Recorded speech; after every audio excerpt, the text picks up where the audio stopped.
So today we are looking at feminist critiques of psychoanalysis. Let's see why psychoanalysis is a feminist issue. So psychoanalysis, as we all know, was very influential in the 20th century, and it claims to know how sexual identity develops, how desire is structured, and how family relations shape the self. Feminists just could not ignore it, but they faced a central problem. If psychoanalysis described women as naturally passive or lacking, it functioned to legitimize the patriarchal human development. And the core question organizing this field of study is whether psychoanalysis is simply a patriarchal theory of gender, or if it can actually show how patriarchy becomes deeply embedded into psychic life. So, to understand this better, let's look at the classical Freudian picture of femininity. So, Freud actually calls the adult female sexual life as a dark continent for psychology. I interpret this as him not knowing anything about it. My guy just does not understand women. And in the classical Freudian framework, a little girl's development revolves around castration, penis envy, disappointment, and shifting her attachment from her mother to her father.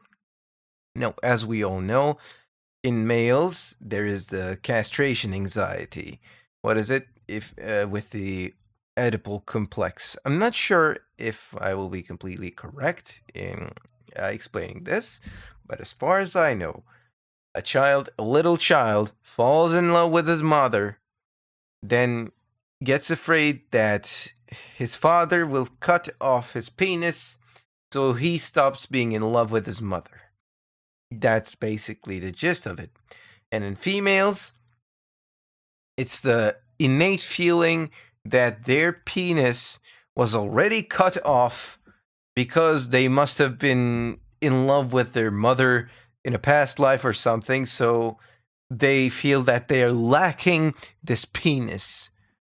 That's, I guess, how females are, according to Freud. This classical, yes, so women as a derivative case, masculinity treated as the visible standard, while femininity is defined by absence, redirection, or renunciation. And this classical view often positions female journeys as a derivative case of male journeys, where identity is found through a male counterpart. Where we can think of like a prince in a fairy tale. A prince is only there, or a princess is only there to fulfill the prince's story. The feminist objection is that they argued that this model treated female development as a deviation from the male norm. So the norm is the males, the patriarchal structure, but the female experience is a deviation. It placed women in a position of lack and risked the naturalization of patriarchy by presenting unequal social setups as psychological destiny. Now, early interventions, culture over anatomy. Now, first we have Karen Horney, who challenged biological determinism from within psychoanalysis. What she posited was the womb envy, as we know her for what she's most famous for. So Horney argued that what Freud saw as little anatomical penis envy was actually an envy of the social prestige, power, and freedom awarded to masculinity in a patriarchal culture. So she said, "We're not actually envious of the penis. No, we're only envious of the benefits that having a penis brings you," which makes sense. A young girl wanting to enter a male dominated profession is likely reacting to the social freedom associated with the masculine role rather than a biological lack.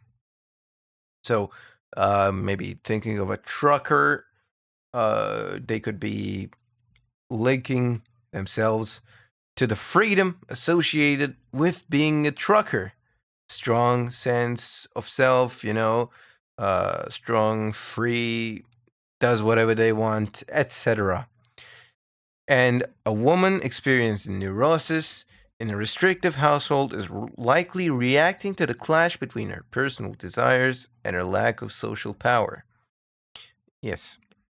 So this womb envy is actually her view on the penis envy, which says, okay, you say that men have penises, so women are envious of them. No, she spins it around and then says, men are actually envious of women because women have the power to bear children. They have the power to create new life. So they don't really have to do anything else. It's a big power, okay? So men are compensating for this by having social achievements, competitions, public superiorities. So this powerful reversal shows us that the male body is not the unquestioned universal standard of completeness. The alternative can also be true. Looking at this, Simone de Beauvoir, I don't know French. So she says one is not born, but rather becomes a woman. So she posits that gender is a social construct. It's a historical and social construction, and it's not a fixed biological or psychic destiny. She posited that patriarchal society universally organizes humanity around the male subject, forcing woman into the constructed position of the other. So, deviating from the norm, the other gender, not the default one, the other gender. There's also the reconstructive approach by Juliette Michel. Juliette Michel is basically saying Freud's psychoanalytic theory is actually very valuable to us because it shows us how or why subjects like women might unconsciously desire, fear, or find comfort in very traditional roles and norms that subordinate them. Freud might be stupid, Freud might be bigoted, but it doesn't mean that the psychoanalytic theory is worthless. He's basically saying this: it's useful when you separate Freud out of the equation. Then comes the French feminists. So, post-structuralist feminism shifts focus into language, discourse, and symbolic order, arguing meaning structures are phallocentric, which means penis-based. So first we're looking at Julia Kristeva, the semiotic and the object. So these are very interesting terms. She separates language and meaning into two domains. The first is the symbolic order, which is the structured language, the grammar, the strict legal rules, the stable significations, like a formal government constitution. And the second one is the semiotic. This refers to rhythms, bodily energies, tones, and drives that disturb the ordered space. Example, the repetitive cooing shared between a mother and infant, or avant-garde poetry. It is often linked to the maternal and pre-Oedipal relations. I understood absolutely nothing from this, but I know something about objection. So, objection is the concept that deals with what a subject must cast out to maintain stable boundaries, like bodily fluids or decay. When you look at your spit, when it's in your mouth, no problem. It's just there in your mouth. You're producing it yourself. But when you spit that spit onto the table, would you lick it back up? No. Because it is objected from your body. It's basically the separation between you and the other things. Patriarchal cultures often position the maternal body as monstrous or disturbing because it serves as a reminder that the self is never fully clean, autonomous, or self contained. Now, why could the maternal body be monstrous? Because it's producing a child. It has a weird something parasite inside it that splits away from it, just like your spit. It's a monstrous creation. Out of nothing, it can bear something. I guess that's what it means. Helene Shisho, I think, responded to the masculine discourse with the concept of écriture féminine, feminine writing. So she posited that we should write the body. This is a practice of writing that resists linear closure, rigid binaries, and strict logical proofs. And instead, it utilizes rhythmic, non-linear language that incorporates bodily sensations and refuses definitive conclusions. See, it's because I don't understand. So she's basically saying, and even in her own writing, writing basically not adhering to the grammar rules, like sentences that are incomplete, using punctuation marks where they don't belong, like writing with no end, with no conclusion, in a nonsensical manner. Because I guess being a woman is being nonsensical and illogical, which is how she was criticized. And I'm glad that people criticized her for this, because it makes so sense. It makes no sense. Like, just because there are rules in the academics, it doesn't mean that the rules are what's inherently patriarchal. And she also positioned Medusa, which Freud uses to show or prove the penis envy, or the womb. Yes, to prove the penis envy in one of his works, as an expressive power and desire, rather than terror. Which I can get. I get this. Okay, it's good. Switch it up.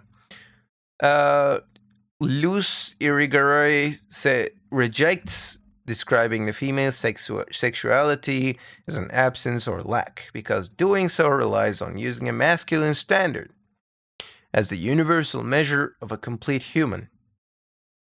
Because the male is a complete human, anything that's not male is lacking. That's what it says. In the bias system, the feminine is positioned merely as a mirror or negative image that exists only to reflect the masculine subject, the not man. The person that is not a man. And she also posits a two lips metaphor. To challenge the singular linear logic of the phallus, Irigaray offered the metaphor of the two lips, figuring female sexuality as multiple, diffuse, fluid, and self-related.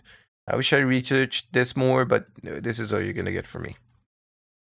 Our ultimate goal is to imagine a genuine relationship between two irreducible, different subjects, rather than humanity being defined as a masculine norm plus its subordinated other. So the goal is clear. The goal is actual equality and acknowledging the differences and living with them together, being friends. Hooray, humanity. You see? Being like this. I like this, Irigaray. And the contemporary challenges, performativity and intersectionality.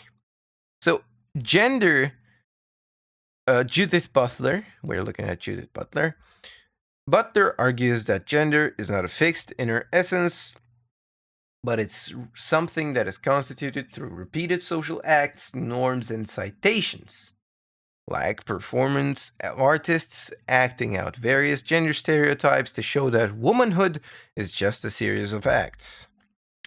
And she also criticizes Irigaray's two lips metaphor, argues that rooting identity in biological anatomy, even figuratively, risks essentializing women and assuming a stable category of sex that leaves non binary or trans lives unintelligible.